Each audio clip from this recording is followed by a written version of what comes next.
us all here safely, watching us through last night. Thank you for the provisions that you place in our lives. Continue to bless our family and friends. Keep us out of this heat and bless those who are being impacted by it. Thank you all for that. Thank you for what all that you have done for us, Lord, and allow your word today to rest in our spirits and be a good reminder to us all when we leave this place and go out back into the world. But thank you again, and bless the words that's about to come from my mouth. Yes, in Jesus' name, pray. Amen. So, I thought I'd start today's class with another question, right? I was gonna ask, have any of y'all ever found yourselves in a situation where you consider yourself 10 toes down, or does anyone know what 10 toes down means? You don't know what 10 toes down? Basically, you're not moving. Like you gonna you said something that's you're not moving nowhere on it. Basically you are very stern in what you're saying, and I guess unwavering, unmovable. Like any of y'all ever found yourself in a situation where you felt that way, unmovable, pretty much about a situation or about something you said?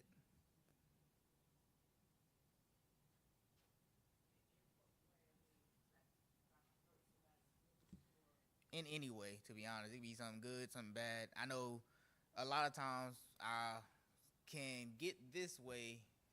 Been doing working on it, right? I'm always a work in progress. I will say that. But in a lot of times, whenever I get into that attitude of where I'm unmovable, 10 toes down is what my people my age say, or at least that's what I say. Cause most people my age don't be saying it, but that's what I say.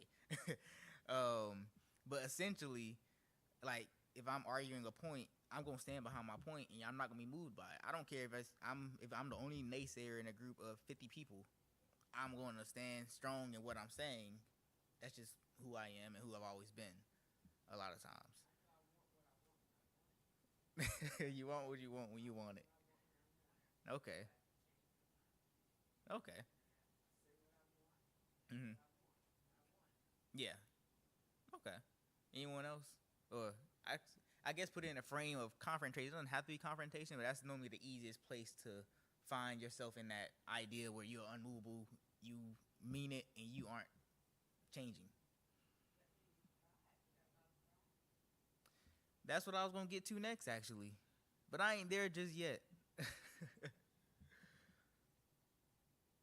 Okay. Yeah, I've been in that situation. Yeah. Mhm. Yeah. Right. All right. So my next question was: does anyone know what kudzu is? You know what it is? What is it? Yeah, a wild vine. Yeah, it is edible. It also is edible. Do you know where kudzu came from? Exactly. Kudzu came from Japan. For those who don't know, kudzu is a plant. You look around on any of the big trees, you see like a lot of vine covering it. It blooms in the springtime. It like has a purple flower. It looks really nice when it blooms. Um, but it came from Japan, as Reverend Hudson said, and it is technically considered an invasive species. The reason it was brought from Japan is because it grows so fast, right? And back, Charlotte used to be more agrarian than it is now, meaning more rural, more farms and stuff. People would use it to feed their livestock, their sheep, their goats, really, because it grew so fast and they didn't have to buy no feed for their goats because it grew so fast and it could grow anywhere. And it's still around today. Like it's invasive. Like I said, it will choke out existing any existing plant life, or grow on top of it. It grows on top of trees, and it will like be the leaf for the tree, and so the tree dies because it didn't have no leaves. But now the kudzu got more sunlight because it's higher in the air. All that other stuff. Basically, it's a vine though. And so, of course, if you know me, I like analogies. And so, the reason I'm talking about kudzu and being unmovable, unwavering, sometimes I'm going to get to that in a second. But really, they tie in together because kudzu, basically, if your unwavering attitude goes ungrown or unkept, it can lead to pride, as Sister Blondine mentioned earlier. Um, And I know many of us growing up in growing up as black in America, in a black community, things like that, pride is a very it's almost part of it's the essence part of the essence of who we are, right? Not in a bad way, right? Because I'm not saying all pride is bad. You should be proud of some things. You should be proud you are alive. I'm black and I'm proud. Like there's a lot of things that we have to be proud of. Um, yeah, proud to be a Christian, exactly. Anything else people can think of that you're proud of? How you live? Mm-hmm.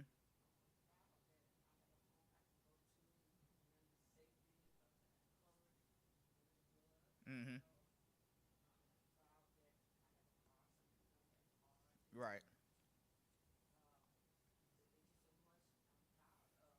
Right. Exactly. And I like that you added that last part that you could thank God for, because that's, in my opinion, is one of the um, big things that can keep us. Basically, God will trim back that overgrowth or whatever. You don't allow it to get to that level, or the kudzu I'm talking about, right? Um, if it keeps it manageable. God is the only thing you can take without moderation, and your life won't be turned upside down, essentially, in this world, that I could think of off the top of my head. But yeah, because even water, water is great. As great as it is to drink, and as healthy as it is to drink, it'll kill you if you drink too much, too fast, right? Um, Let me see. So in today's lesson, we are going to be looking at a deeper level into the idea of pride and what its overgrowth can look like, and feel like by examining an instance of it in the Bible. So that was my precursor into what today's lesson is going to be about. Hello, and yeah, that's essentially so. The principle of today's lesson is to examine our lives, find instances of pride, and if we're coming with the application of trying to humble ourselves in adopting. I wrote the application myself actually, because the application that the text gives is. Let me turn to it. Give me a second. Pages stick together. Yeah, the principle, it says in the text, is to examine our lives to find open and hidden instances of pride. And what I wrote is to find the application. No. Oh yeah, no, it was the same thing. I'm tripping. All right. So yeah, the application of today's lesson is to adopt a humble spirit in all areas of our lives. And really making sure we're taking on that spirit of Thanksgiving, being grateful, and things like that. Uh, so to highlight where we are, we're actually coming out of the New Testament with Luke. We are also coming out of chapter 18, verse 9 through 14, and it's titled God's Great Mercy. I'm actually going to read the entire chapter 18 because, not the entire chapter 18, the first 9 verses of chapter 18, and then to verse 14, just to just because we only have 9 through 14, it's only 4 or 5 verses, 5 verses, 6 verses technically if you count 9, but I want to a little more depth for us to read off of because it does flow into the lesson. So the first chapter 18 starts with the parable of the unjust and the persistent widow, and it goes. Then Jesus told his disciples a parable to show them that they should always pray and not give up. He said, in a certain town there was a judge who neither feared God nor cared what people thought. That was that 10 toes down almost. And there was a widow that in that town who kept coming up to him with the plea, "Give me justice against my adversary." For some time he refused, but finally he said to himself, "Even though I don't fear God or care what people think, yet because this widow keeps bothering me, I will see that she gets justice so that she won't eventually come back and attack me." And the Lord said, "Listen to what the unjust judge says, and will not God bring about justice for his chosen ones who cry out to him day and night? Will he keep putting them off? I tell you, he will see what he will see what they get justice that they get justice and quickly. However, when the Son of Man comes, will he find faith on earth? And the actual lesson starts at verse 9, and it goes, to some who are confident of their own righteousness and look down on everyone else, Jesus told this parable. Two men went up to the temple to pray, one a Pharisee, the other a tax collector. The Pharisee stood by himself and prayed, God, I thank you that I am not like other people, robbers, evildoers, adulterers, or even like this tax collector. I fast twice a week, and I give a tenth of all I get. But the tax collector stood at a distance. He would not even look up to heaven, and he beat his breast and said, God, have mercy on me, a sinner. I tell you that this man, rather than the other, went home justified before God. For all those who exalt themselves will be humbled, and those who humble themselves will be exalted. So we just read actually two parables, and I know we talk about parables a lot this summer, and I'm just going to reiterate that parables are commonly understood analogies from activities done in daily life meant to teach one particular truth, right? I emphasize the one truth because a lot of times we can get caught up in details and trying to uncover what someone said, or the hidden meanings and riddles. We all love riddles. We all like to solve puzzles and stuff. So, well, at least I know I do. I'm gonna speak for myself here. I ain't gonna speak on y'all. And so essentially that idea of one truth, because it's like I'm trying to get you to understand one thing with this story is basically what's being told whenever there's a parable. They aren't meant to be over-examined and with each detail interpreted. They're illustrations, not photos. You know, illustrations, something you can go draw real quick, draw a smiley face. A photo, I mean, with cameras now, of course, photos are fast, but back in the day, photos weren't always fast. You got to wait an hour to get a photo. At least when I was younger. And so, let me see. And essentially, we just with these two parables we just read, they show that one, the prayer life of a believer is very important, and that's something that I think we all can agree to. And it also brings up the point that prayer can be ineffective if prayer can be ineffective if it comes from the wrong attitude. That's something that we saw in the second parable. The first parable, we talked about the importance of it. The woman kept going back. God answered her prayers. Same way, God say, oh, look at the birds. The birds got food. They ain't worrying. I'll do even more for y'all, my people. He does the same thing when it comes to us praying. Like if the judge who didn't care what nobody thought or didn't even fear God, if he can get tired of somebody keep coming to him, and answer, just go ahead and do what they're asking. He's saying, how much do you think God's going to do to the Father that loves you? And so that's why I wanted to bring that piece into this lesson, just because it is very important, a thought. Because I know sometimes we can think that, oh, God ain't hearing our prayers, or ain't moving, and so we get discouraged and stuff like that. But just wanted to bring that in really quick as a quick tidbit for us. But we also, the biggest piece is the part of the prayer can be ineffective if it has a wrong attitude. And I wanted to say, it's like we always speak of praying and not growing weary, but I think we also as a church should start putting more emphasis on the attitude in which we pray, right? We know that the idea of not growing weary is like in praying without fainting. Like it doesn't always mean, oh, I gotta sit up and wake up 2 o'clock in the morning and have a 5-hour prayer session. Like sure, you can do that. That's not like all power to you, right?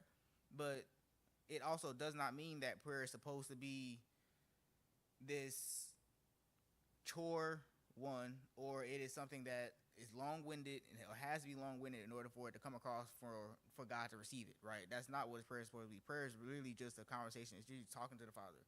I normally drop all my so I have a work stuff where I'm very professional in how I speak, and of course, I mean, I'm always nice and everything. I don't curse and stuff like that ever, but it's like I ain't gonna say 10 toes down. I ain't even gonna say ain't most times at work, right? When I pray, I will say ain't, because I'm coming to God as who I am, So prayer don't have to be this whole very big words and I know exactly what this means. It sounds real nice in front of people, all the type of stuff. That's not what prayer is supposed to be. Or that's what people can make it to be, but that's not what it's supposed to be. And again, that comes back to the attitude. Like we always talk about prayer without fainting, without wavering, which is great. But I also want us to speak about making sure we're praying with the correct attitude as well. Um, Let me see. And of course, we're not supposed to still become discouraged when a prayer isn't answered as quickly as we would like it to be. When we do see a delay in our prayer being answered, we just have to know and trust and have faith that it's not being given to us at that moment, because one, we ain't ready for it, or two, if we did get it at that moment, something's going to happen, you know. So it's to protect us essentially. Um, and so essentially, um, as I was reading the lesson, you know, it spoke out to the point that religious leaders, and I'm not gonna say I'm a religious leader, right? I lead Sunday school, so I guess I can call myself one. But basically, religious leaders can fall into the attitude of the Pharisee, actually, at times. Or even I will put people who, all of anyone in this room, really, because I know I've seen all these faces before. We've all come here. And someone's like, we all have people in our lives where we might be the churchy one that goes to church, or we might be the religious one in our family, or we might be the steadfast one, right? Cause we all have connections to people who know God, people who don't know God, people who basically our perception to some may be that, oh, we are a religious leader, even though we don't identify ourselves as one. So what I'm saying is basically anyone can fall into this attitude that the Pharisee has, where we saw they're viewing themselves as a perfect example of righteousness, right? It's like that overgrowing attitude, that kudzu attitude, right? I'm coining that one. That sounds good to me. But the kudzu attitude, and basically just viewing themselves as perfect. And as Sister Blondine spoke to, that's really just pride. And pride can be a hindrance to spiritual growth. The same way that tree I told you that kudzu grows on, that tree, it ain't gonna grow no more. The kudzu's on it because it's gonna hinder it, right? That pride's gonna hinder it. And so a believer who is guided by the Spirit has compassion on others. Is genuine. We saw that was not the case with the Pharisee, where he's saying, you know, at least I ain't like this guy. You know, I don't do this, I don't do this, I don't do that. And it's like, you know, that's all fine and grand, but why are you bringing? In my opinion, I don't know. I just didn't like. I ain't like the attitude of the Pharisee, to be honest. He was doing too much, in my opinion. He was saying too much.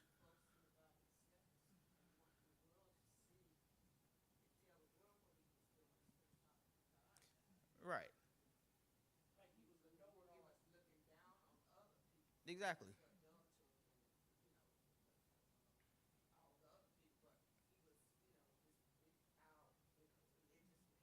Exactly. Yeah. You got something to say?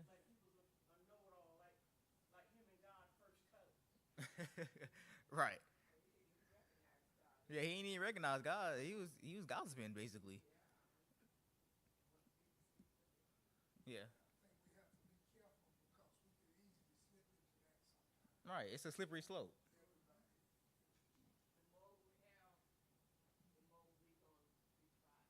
Mm-hmm. No. Yeah. Yeah.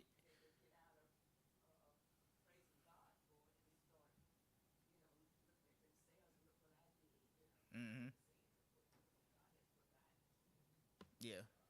And that's all very true. Like I sometimes be thinking, I'm like, Lord, if I hit this, like when it hit 200 billion or 2 billion last week or something like that, I'm like, Lord, just let me hit. Like you gonna see me do some things, right? I'm like, let the numbers hit. I didn't even play it, right? I forgot to play, and I'm like, it's the reason I probably didn't hit it, right? But I was like, I ain't gonna say it's a pride, right? But it's also that attitude that there are things within us that can come out when we do receive a lot. The same way we saw with the Pharisee. He, I guess, I don't know. I don't know what was his deal, to be honest. I know he was just talking too much, right? But it's like when you start the mouth. It's somewhere said this, like, you know, what's in the heart is going to come out through the mouth, or overflow through your mouth, and everything. And so obviously he thought he was better. He was like, at least I'm not like this guy over here who was a tax collector, and stuff like that. And that is, in my opinion, I understand why he didn't receive uh, well, he wasn't justified before the Lord in his prayer because remember the attitude.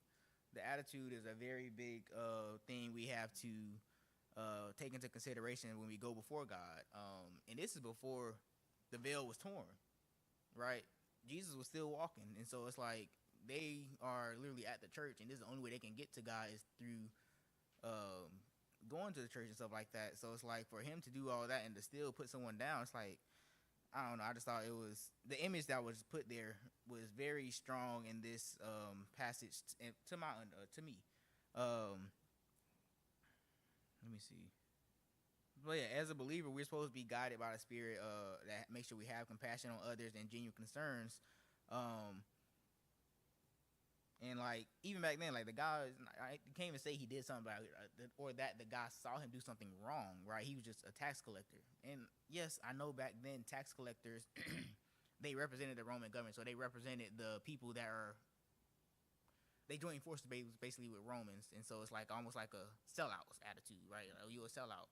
At least I ain't a sellout. You know, that's basically what the Pharisee was saying. At least I ain't a sellout. But it's like we don't know what the sellout situation is. It's not our place to really be saying X, Y, Z about someone else, and or to even try to put someone down, especially in a prayer of all things, right? At church of all places.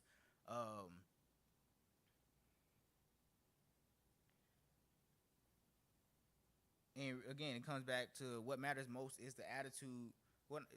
What matters most is the attitude of the heart when we approach God, because that's what God is, you know, checking for. He's looking for. He's looking for who are you really? What is going to flow out of your mouth? Jalen, if you really do hit that $2 billion lottery, what will you actually do? Are you just going to lead the country? Are you going to actually give back? Are you going to pay your tithes? You know, it's like a lot's going to actually come up. Like that's sometimes what I think of. Like I'm like, dang, why didn't I hit? You know, but I'm like, I don't need to hit. It's like I'm living a great life already. So it's like, what really would change if I did? You know, and so let me see.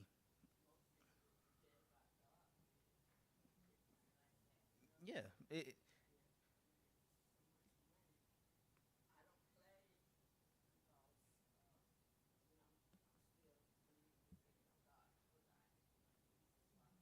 yeah,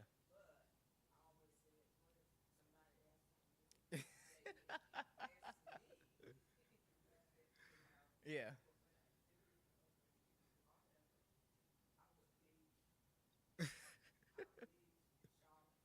You'll leave Charlotte. So that's a funny. Yeah, I know.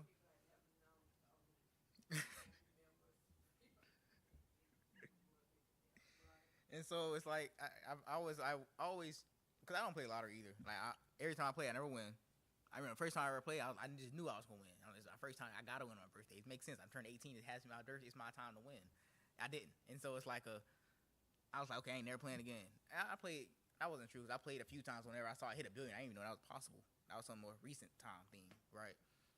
But even still, it's like I don't actually play it. I'll of course joke about it because it's like they say when people always say money changes people. It's like no, it doesn't change people. It just heightens who they actually are. Like you will see things that you never seen, or expected sometimes. And so that's a tangent conversation. Um, but I wanted to ask you all, what was the initial problem with the Pharisee? I know I was probably done said it a few times since I've been talking up here. Um, hmm? Yeah, I said it a few times, but for those who have come and joined us, not saying because you came late or anything, I was just asking when you, what was we're talking about the example of the Pharisee, and the tax collector. It was a parable. I can read it very quickly because I just want to see if I can get an answer. Um, to some, to some who are confident on their own righteousness, look down on everyone else. Jesus told this parable: two men went to the temple, one to pray. Went to the temple to pray. One a Pharisee, the other a tax collector. The Pharisee stood by himself and prayed, God, I thank you that I am not like other people, robbers, evildoers, and adulterers, or even like this tax collector. Twice a week I give a tithe, and no, twice a week I fast and I give a tithe of everything that I get. But the tax collector stood at a distance and he would not even look up to heaven with heaven, but he beat his breast and he said, "God have mercy on me, a sinner." I tell you, this man, rather than the other, went home justified before God. And for all those who exalt themselves will be humbled, and those who humble themselves will be exalted. So I wanted to ask those who are who recently sat down, what is the initial problem with the Pharisee in this parable? The way they prayed.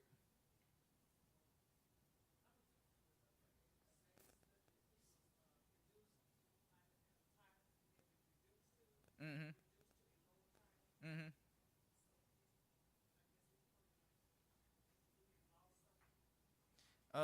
Are you in Luke 18? You're in Luke 18, right? Yeah, yeah, yeah.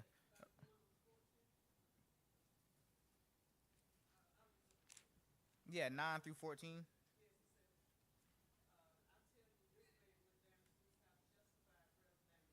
Right. Mm-hmm. Mm-hmm. Okay. Gotcha. Yeah. Yeah. Right. That's right. And so, yeah, exactly.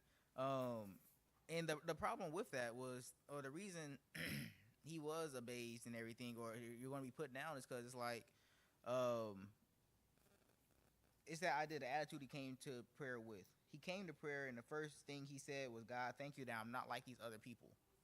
Right? And that's it's great that he's giving thanks, but you shouldn't have to put someone else down in your prayer to God. That that just that's an oxymoron in itself, or a thing that contradicts itself, a statement that's contradicting, right? Um, he used other people as his standard for righteousness rather than the standard of God. And when I read that, I'm like, oh wow, that's was very powerful to me, right?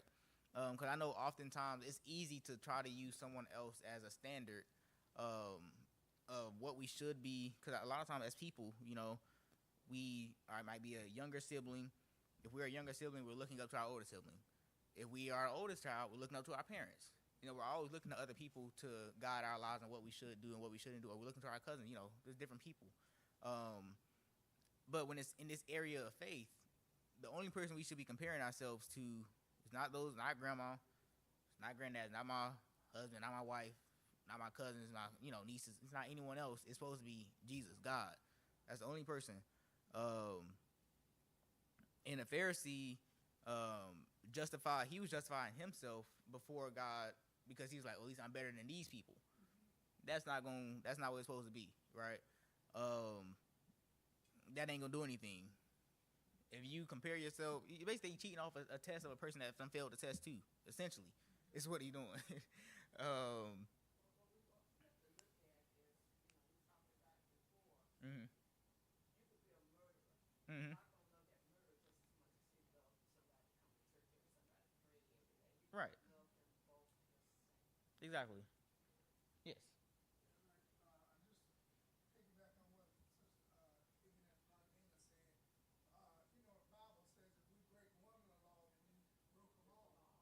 Mm-hmm.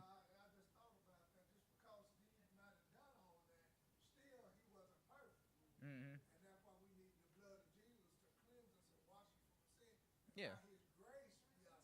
Right. Exactly. Exactly. And it was designed that way so that man can't boast, right?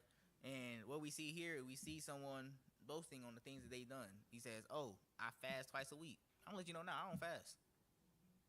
I be eating, at least for food. I don't be fasting. And when it comes to my tithes, like yeah, I pay my tithes, right? But it's like I don't look down on anyone who doesn't pay their tithes. And have I always paid my tithes? No, I actually haven't always paid my tithes. Like that's just the truth. Not everyone has that ability. So it's like for him to say that and say, "Oh, I do this and I do this," it's like okay, that's great, but at the same time, that don't make you better than anyone else beside you. That's between you and God.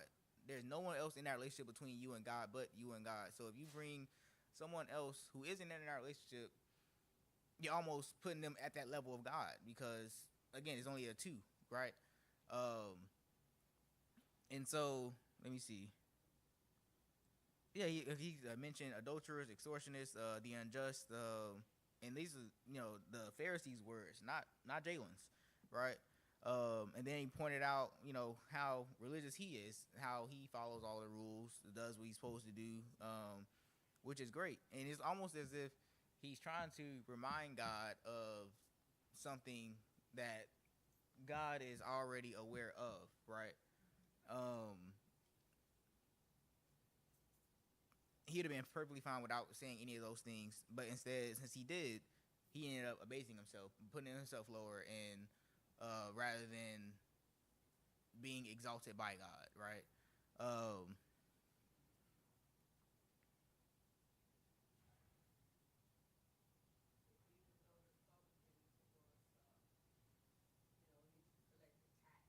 mm-hmm.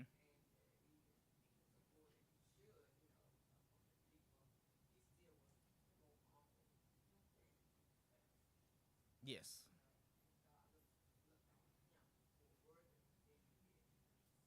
correct, right,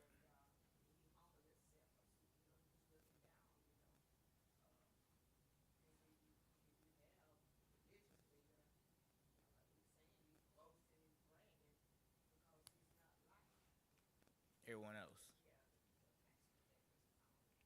right. And the irony of that is because he is a religious leader, right? It's that idea that to whom much is given, much is required. And so it's like you can talk about, oh, you're given a lot, but you also require of more. And he's almost acting as if he's not required of anything the way he's talking. One, and it's just ironic, right? Um, and just as you said, the other guy, he made sure he came to God with a correct attitude. He came to God and recognizing he's like, hey, I'm a sinner. I'm not proud of what I do. Or maybe he is proud of what he does because he makes a lot of money. But at the same time, he also knows he's hurting people in the process, right? He's aware of his sins, and he is also repenting for them. Crying out to the Lord for forgiveness. It says beating his chest. You know, typically people beat their chest trying to get through something. Trying like, or as men, we beat our chest. Trying not to cry, trying not to show some emotion or whatnot, or it does show emotion through physical force and whatnot. Um, but pretty much it showed that he beat his chest in an attitude of deep contrition, like he was contrite with the fact that of how he was coming, the life he was living, um, and it leads to far different outcomes in their attitude as a whole. I know I'm talking in circles here, but I'm driving home the point. Um, and one of the questions that actually led me to ask, because we saw the Pharisee, we studied the publican and tax collector. The question I was going to ask is, who are we comparing ourselves to? And the reason I asked that is because we saw the tax collector compared himself to just others, right? But we saw the publican not compare himself to anyone. So it makes me wonder. I mean, it's a rhetorical question. You don't have to answer out loud, right? But it's something to think about is, who are we comparing ourselves to? I ask this because growth only comes based upon your standard you are measuring yourself to, right? I know if anyone's ever played sports, um, if you play against someone who's better than you are at the sport, you become better by playing them, right? Um, if you playing against people who are not good at all, you're not gonna gain anything from that. You just gonna only thing you're gonna gain from is the boasting. Oh, I got a high score. When it's like that's expected, right? Um, and really, the tax collector, we saw that he was comparing himself to God, but we saw the Pharisee comparing themselves to people who are known sinners and stuff like that. And it's like, yeah, you can thank God that you aren't like them, but at the same time, if you, I just don't like the idea. You shouldn't be thanking God that you aren't like them. Like, of course, you should thank God for everything you have, but you also should still recognize that where you still have to go. Um, and that's the thing that got in the way of the Pharisee, is that he thought beyond his sin. Well, he didn't think. Well, I guess I should say he thought beyond his sin. He wasn't even realizing that he was a sinner in his prayer. He didn't once ask for forgiveness. He didn't once ask to be made better, anything of that nature, right? Um, he basically talked as if he was at the finish line. He just at this point waiting or something like that, right? Not having a growth mindset, growth attitude. Um, Anyone have any questions? I know I've been talking and going here for a minute. No. Okay. Um, and so yeah, not realizing that we are sinners can lead us down the wrong path of entitlement as well. Um, and the goal is always going to God, to be justified, and being declared righteous, clean, forgiven. And this can never happen if we go to Him already thinking we're perfect and unaware of our own wrongdoingness. Right? I often say the prayer, "Lord, forgive me for the things I've done that I didn't even know I did." Because sometimes I be on autopilot. A lot of things going on in life. I might do something I don't even be thinking of. I might not. I might read somebody text who needed me, but not reply back because I'm busy doing everything else. I didn't even know I didn't do it. I'm gonna even know that I read it sometimes, right? But it's the idea that I recognize I'm not perfect. This is just what Jalen does, and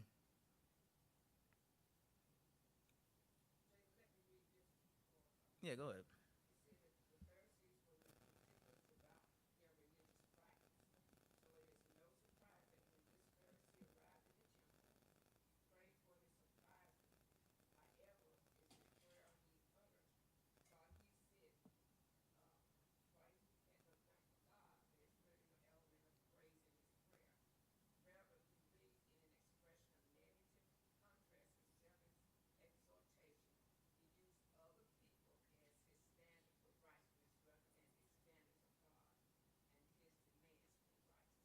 Mm-hmm.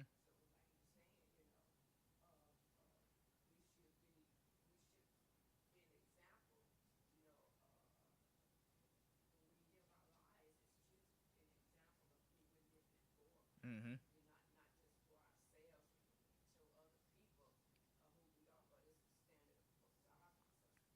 Right.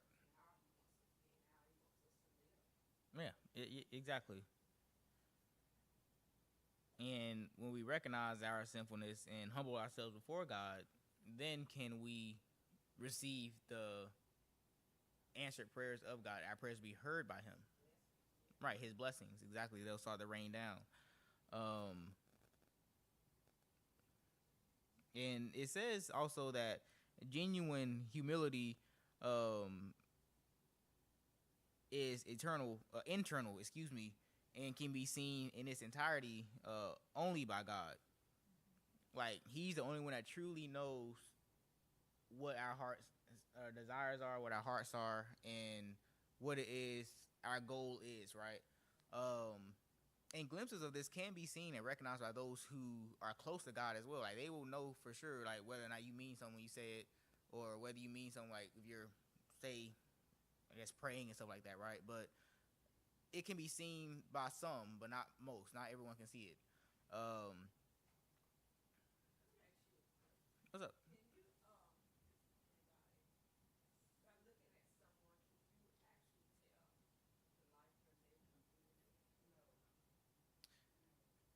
It depends.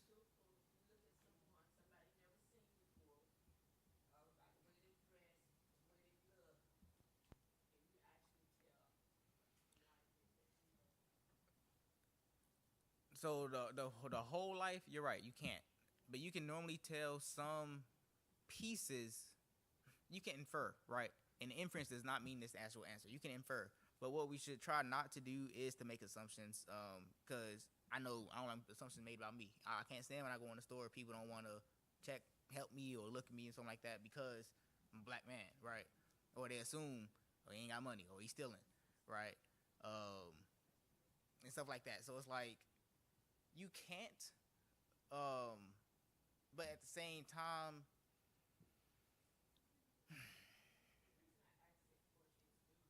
yeah, some people are good at it too.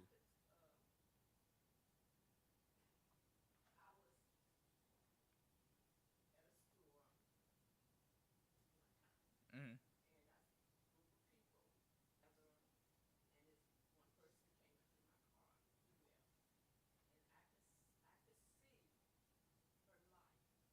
Mm-hmm.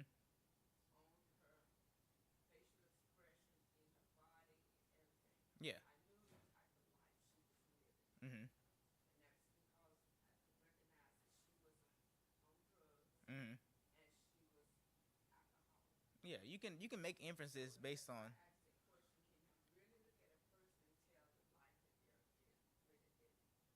Right. Yes.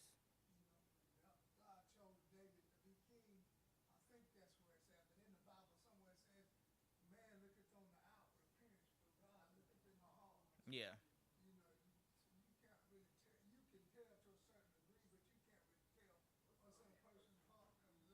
Right.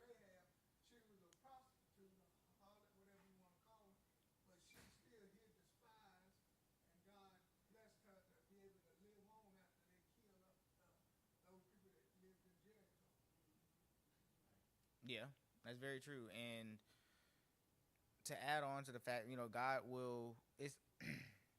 I had a great point. I lost it. But no, that's basically essentially what I was going to say. Essentially, it's like we can try to make judgments, and we have some cues, right, about a person's state. That's what I was going to say. We can see their current. We can't not see their entire life.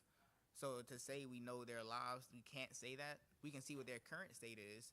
A lot of times, and that's only if it's something that's physical, like with our eyes that we can see, or we can hear slurred speech, or like we can tell someone's drinking, someone's smoking, someone's on drugs. Like there's physical outward signs of that, but there is a lot of things that people go through internally that you have no idea. That's why they always say when you go out into the world, try to be nice to people because you don't know what that person's going through.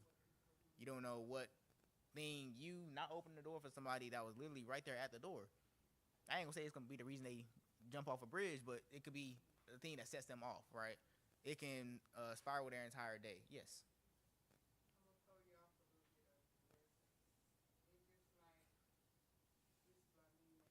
Mm-hmm.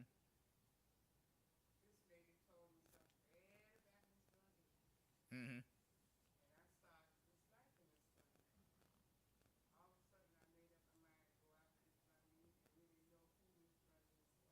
Mm-hmm.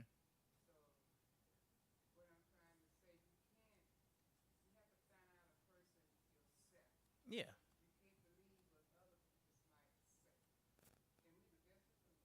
Mm-hmm. No, you're fine.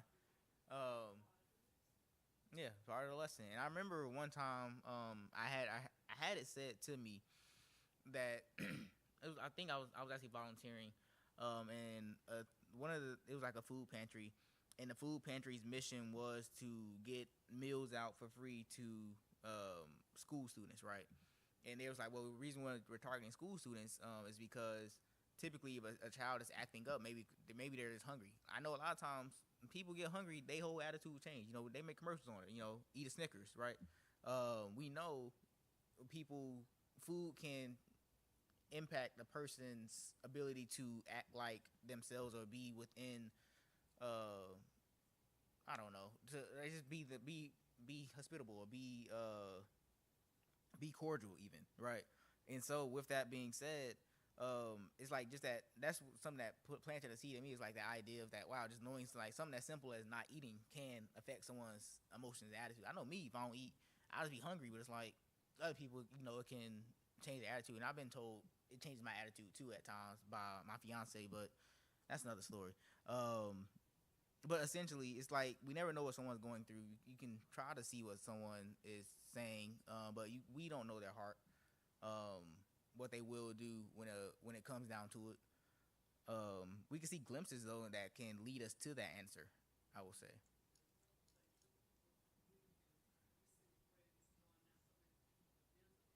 Mm-hmm.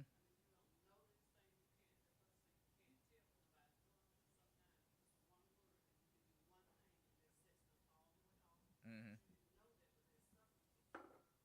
Right.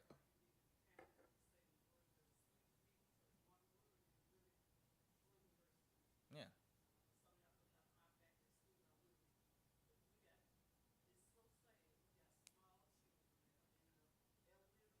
Mm-hmm.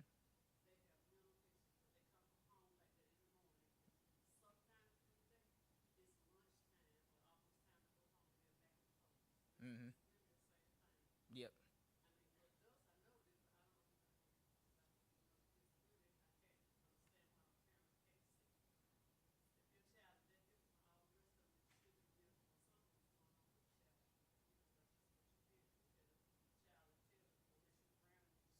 Right. Yeah, but even with that, right? Sometimes exactly. I would say they might not do it at home, or they might have the time to. They worried about, or they're working, say 40, 60 hours a week, 70 hours a week, something like that. They don't have time to even see their children. We don't know that, right? So it's like, because there's so many things. I'm very firm in. I'm gonna lead up to God because it makes it easier on me. You know, I don't have to worry about it. I don't have to think about it a lot of times. Sometimes I have to deal with it, but you also can pray about it so you don't have to deal with it anymore. Um, but really, this taking it back to the lesson, because I wanted to go ahead and start closing it out. Because I know it's 10:22, but I'm pretty much at the end of what I had to say. The lesson is a reminder that no amount of good works can provide us access into heaven. Right? We know that, but that's the foundational reminder.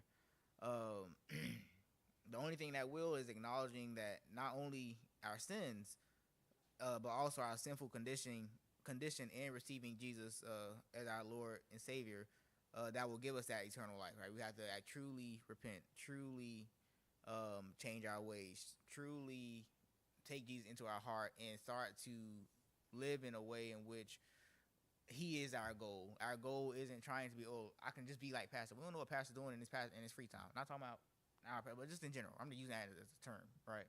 Um, and so the lesson is just a reminder not to trust in yourself so much that you're viewing yourself as righteousness and looking down on the others. That can also be a habit we easily get into, especially if we are a high achiever or someone who normally does very well, or someone who always figures it out, always got it going. Like people can look at us and say, "Oh, they got it going on in their life," something like that, right? Y'all might be that in y'all families. Y'all might be in that in y'all friend groups. There's always somebody that might be looking up to you. We never know who's looking up to you. But what I'm saying is, um, when you if you are aware people starting to look up to you, you can then begin to trust in yourself. And that too is a slippery slope. You don't want to trust in yourself too much, because you always have to recognize that without the help you receive from God, that you wouldn't be anything, right? Um, and really, self righteousness is a matter of just vastly misplaced trust. Um, so again, that idea of thinking you can do it yourself, thinking you the one that you the reason that this you pick those numbers on that hit the lottery, right? God didn't put those in your head. You ain't had no dreams and like that, like essentially just those types of things. Um, and also that we should be so preoccupied with our own sinfulness that we cannot judge the sins of the others who are around us. Sometimes we forget our own sinfulness just because we think life is going good for us or we're in a great place, but we also still are not at a place in which we are better than everyone else. So that was just what I wanted to make sure I left us with. Anyone have any questions or other points? Yeah, I can read through the practical points really quickly. Um, 1 second. Let me turn to it.